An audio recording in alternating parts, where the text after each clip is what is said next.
Benvenuti amici di mattoscacco.com. In questo nuovo video andiamo a vedere come a volte questi semplici pedoni possono risultare anche più forti di una torre, e lo mostreremo in questa partita giocata nel 1931 tra Jurgis e Botvinnik col nero. Perché spesso analizziamo partite così vecchie? L'avevo già ripetuto, ma ci tengo a ripeterlo ancora, perché nelle partite vecchie i piani si vedono in modo molto puro rispetto ad oggi, dove c'è tantissima teoria, molte mosse le si giocano perché i computer dicono che quella è la nostra migliore, ma una volta che non c'erano i computer e tutta questa teoria si ragionava molto bene e i piani di gioco di vari giocatori sono molto limpidi, quindi è il modo migliore per migliorare, analizzare questo tipo di partite. Ma basta chiacchiere, andiamo a giocare.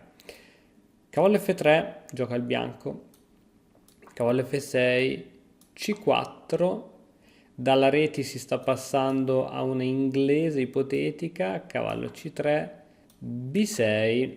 Chiaramente lo scopo di B6 è quello poi di andare a sviluppare l'alfiere in fianchetto, si chiama questo tipo di sviluppo. G3 è alfiere in fianchetto anche per il bianco. Avere un alfiere nel fianchetto opposto del proprio avversario può essere un bene o un male. Possiamo sfruttarlo per attacchi di scoperta, ma allo stesso tempo possiamo perdere il nostro migliore alfiere, perché ti ricordo che l'alfiere in fianchetto è più forte dell'alfiere normale. Alfiere B7, alfiere G2, e qui i due alfieri che per ora non si guardano ancora perché c'è davanti il cavallo. D5, mossa molto aggressiva di Botvinnik. Qui la presa direi che è praticamente obbligata, altrimenti il nero inizia ad occupare troppo spazio nella scacchiera. Cattura di cavallo, ora semplicemente arrocco corto, E6, B3, con l'idea di andare a sviluppare anche l'altro alfiere in fianchetto. Alfiere 7 semplicemente per sviluppare il proprio alfiere, e alfiere B2. Qui se il nero anziché sviluppare decideva di catturare, la partita poteva andare in questo modo, con una posizione comunque pari per entrambi i giocatori. Ma torniamo a noi, lo sviluppo di alfiere in E7, alfiere B2 in fianchetto, arrocco corto, ed ora diciamo che si inizia ad entrare un po' nel vivo della partita. Qui il bianco decise di cambiare, il nero, che è Botvinnik, decise di catturare con l'alfiere piuttosto che con il pedone. E ora da bianco che cosa attiverebbe da giocare? Quali sono le mosse che prenderesti fra le tue possibili candidate? Prenderesti un cavallo in E5? Prenderesti una D4? Prenderesti una donna C2? Quale mossa giocheresti adesso? La mossa che è stata giocata dal bianco è semplicemente D3. Curioso notare come il bianco sta praticamente giocando come un nero. I suoi pedoni non superano la terza traversa, che sarebbe la sesta traversa per il nero, e sta giocando tranquillo col doppio fianchetto. Chissà se questo gli costerà caro oppure no. Altre possibilità, oltre a giocare D3, c'era per esempio donna B1 con l'idea di mettere una bella torre su D1, eccetera eccetera. Comunque questa è stata la mossa. D3 abbiamo detto, cavallo D7 da parte del nero, finalmente questo cavallo inizia a svilupparsi, da qui potrà andare per esempio su F6, dipende come si evolve chiaramente la situazione. Donna C2, la donna si toglie per mettere in collegamento le due torri, e ora torre in C8. La torre C8 si dice che fa un attacco a raggi X sulla nostra donna, e solitamente quando ci sono questi attacchi molto velati è solito spostare la donna da qui, poiché ci potrebbero essere aperture di colonna in futuro che potrebbero appunto avvantaggiare il nostro avversario, anche se ora noi con questi due pedoni stiamo super proteggendo questo punto, quindi non si capisce ancora per il momento come si possa aprire la colonna C. Ora, torre A va in E1. Qualcuno ieri nel video di ieri mi ha detto: ma come si capisce qual è la torre migliore da muovere? Perché qui non so se muovere la torre in F o la torre in A. Allora, partendo dal presupposto che qui il motore scacchistico consiglia di muovere la torre in F, la torre in F rende la posizione un po' più equilibrata, che è quello che bisogna sempre cercare di fare in queste situazioni. Ma il bianco, che è sicuramente un giocatore molto forte, ha probabilmente pensato che questa torre sull'ala di donna non gli sarebbe mai servita, perché probabilmente qui non ci sarebbero state aperture, ma sarebbe stata più utile sulla colonna e anche la torre in F poteva andare sulla colonna E certamente, ma qui lui voleva assolutamente una torre sulla colonna F, poiché si sta immaginando spinte eventuali di rottura di questo tipo qui. Quindi ha bisogno che entrambi i pedoni, sia il pedone in E che il pedone in F, siano supportati dalle spinte. Ecco perché è il motivo di questa mossa. È il turno del nero che gioca B5. Su B5 il bianco decide di prendere un po' di spazio con E4, l'alfiere si ritira in B7. E ora cosa giocheresti? Quale piano di gioco ti viene da giocare in questa situazione? Beh, tenendo conto che l'alfiere è ben posizionato, la donna sì, forse potrebbe posizionarsi ora su case scure, dato che le chiare non offrono grandi opportunità. Beh, se il bianco ha un po' di coerenza, visto che ha le torri messe in questo modo, la mossa corretta è cavallo in D2 con l'idea appunto di iniziare a spingere su F4 e iniziare ad allargarsi sull'ala di re. Segue cavallo B8 non in F6 perché da F6 questo cavallo alla fine non ha sbocchi e c'è questo pedone che controlla saldamente questa casa d'ingresso del cavallo. Il cavallo dove potrebbe andare in G4, ma da G4 che cosa fa? Non ha neanche la possibilità di andare in E3 a seguito della spinta F4 poiché la casa E3 è controllata dalla torre. Quindi giustamente il cavallo dice ma io qui che cacchio faccio? Quindi il cavallo, torniamo indietro di una mossa, ha in B8 con l'idea di andare in C6 e di andare a prendere l'avamposto D4. Ricordiamoci sempre che in caso di pedone arretrato, adesso il bianco c'ha il pedone D3 come pedone arretrato e il piano di gioco da fare è quello di occupare la casa frontale al pedone arretrato con un proprio pezzo per fissare la debolezza del nostro avversario. F4, cavallo C6, qui l'idea è quello sia di andare su D4, come dicevamo prima per fissare la debolezza, ma il cavallo anche come casa d'entrata B4, motivo per cui il bianco un po' spaventato gioca a 3, donna D7 e qui l'idea del nero è quello di iniziare a creare una batteria che vada ad attaccare sul punto debole D3.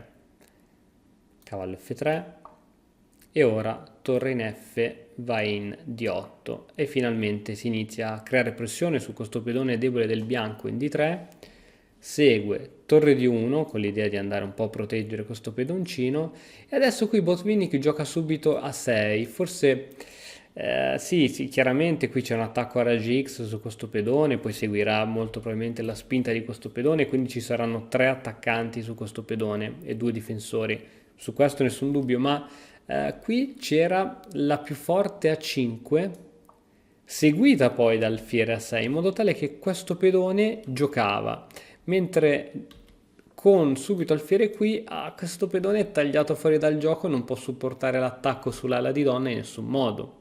Peccato, peccato. Vabbè, siamo tutti bravi a parlare a posteriori. Alfiere A1, qual è l'idea di alfiere A1 secondo te? Una mossa così passiva, che idea può avere? È quella di fare spazio alla donna per manovre simili, con l'idea chiaramente di mattare su G7. B4 è la risposta del nero, finalmente si apre anche questo raggio d'azione per l'alfiere e adesso A4. Ma com'è possibile? Ora il nero attacca 3 volte, attacca una volta con l'alfiere, una volta con la donna, una volta con la torre. Il bianco protegge praticamente solo 2 volte, quindi adesso il nero può attaccare e invece il nero, che è Botvinnik, giocò cavallo in D4. Ora anche i grandi campioni del mondo talvolta sbagliano. Qui se per esempio alfiere D3 il nero sarebbe passato in vantaggio, ti faccio vedere. Per esempio il bianco avrebbe giocato donna B2 con l'idea appunto di dare matto. Chiaramente non si poteva giocare alfiere F6 perché con la spinta E5 il bianco guadagna ancora spazio, quindi bisognava giocare per esempio E5 e qui magari la situazione sembrava buona per il bianco che comunque ha delle possibilità a cavallo N1 e ora se si sposta questo alfiere chiaramente si perde la donna. E ora c'è un doppio attacco su questo alfiere e in che modo lo si può difendere? Si può giocare C4, però C4 viene catturato. Insomma, qui se uno si fermava a questo grado di profondità si capiva che il bianco perdeva. In realtà andando più avanti, ma qui bisogna essere dei geni per vedere fino a qui, si poteva giocare in questo modo. C4, B per C4 e ancora questo alfiere sotto da torre e cavallo, alfiere C5 scacco, qui va bene anche mettere la torre per difesa, tanto la torre è già, è già in presa dall'alfiere.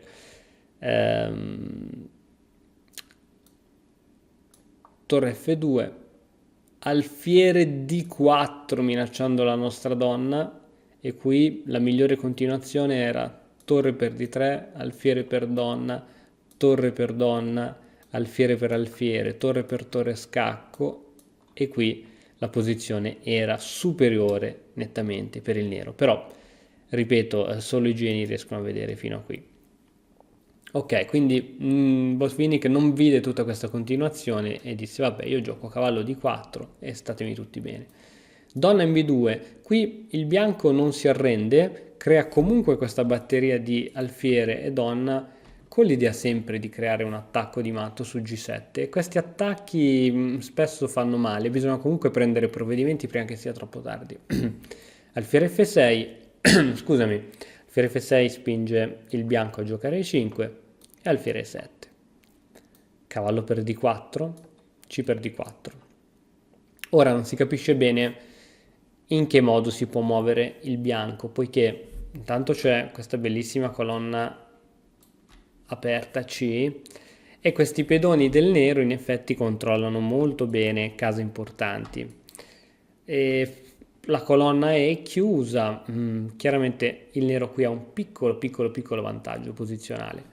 È il turno del bianco che gioca donna in E2, torre C5 con l'idea di andare a raddoppiare le torri e controllare la colonna C. Alfiere B2, mosse non proprio interessanti. F5, qui il bianco rispose con H4. Se su F5 per esempio si prendeva con la presa al varco, se non conosci questa regola ti consiglio di vedere il video sulla presa al varco che abbiamo pubblicato, seguiva alfiere F6 e donna H3 e qui il bianco aveva controgioco, cioè iniziava anche lui a fare pressione sul pedone debole, così come il nero sta facendo pressione sul pedone debole del bianco. Ma il bianco non ha visto la presa al varco, oppure l'ha vista ma non l'ha considerata buona, ha giocato H4. Attenzione, adesso secondo i piani Botvinnik dovrebbe raddoppiare le torri. Attenzione che qui esce fuori il genio, perché una persona normale avrebbe giocato torre in D, va in C8, ma non Botvinnik che giocò torre C3. L'idea di torre C3 è chiaramente che a seguito di una cattura si crea un pedone passato ed è proprio quello che fa il bianco. Il bianco si lascia ingolosire, anche perché, diciamoci la verità, questo alfiere non è che aveva molto di meglio da fare, Cioè, queste sono le case controllate attualmente da questo alfiere. Sembra più quasi un pedone, sembra un re, sembra. Alfiere per torre e adesso pedone in D per C3 e questo pedone è libero per andare a promozione, si è creato un pedone passato. Segue donna in E3. Ora qui ci sono chiaramente degli attacchi, c'è ancora il triplo attacco su questo pedone, sempre di alfiere, di donna e di torre, e chiaramente c'è anche la possibilità di un'inchiodatura tramite l'alfiere su donna e torre, quindi la donna si toglie, segue alfiere per D3, torre per F2, la torre si toglie e intanto ne approfitta per cercare di controllare un po' la seconda traversa, donna di 4 e giustamente, dato che il nero è in vantaggio non di materiale perché ha dato la qualità, cambia le donne ma comunque è in vantaggio perché questi pedoni sono troppo forti. Alfiere per F1, C2, attenzione, torre C1, il pedone è ad una casa dalla promozione, alfiere per F1, torre in C va in F1 con l'idea di catturare il pedone con l'altra torre. Attenzione adesso, qui c'è un altro colpo di genio. Qui da nero che cosa giocheresti? Probabilmente cercheresti di attivare questo alfiere con alfiere in C5 con l'idea di far pressione su queste inchiodature, su questa torre. Questa potrebbe essere un'idea. Ripeto, scusa, ho sbagliato. Questa potrebbe essere l'idea di una persona normale, ma di un genio è torre C4. Torre C4, la torre supporta questo pedone alla promozione. Ora è vero che questa torre è sotto presa, ma a seguito della presa, e così va la partita, che cosa succede? Alfiere C5, inchiodando intanto la torre. I due pedoni ora diventano fortissimi. Il re si sposta, cambio di alfiere su torre e adesso B3. Ragazzi, questi due pedoni, almeno uno dei due sicuramente arriverà a promozione supportato dall'altro e il nero avrà una regina. Questo è il magico gioco degli scacchi, cioè come due pedoni possono essere più forti anche di due torri, veramente incredibile.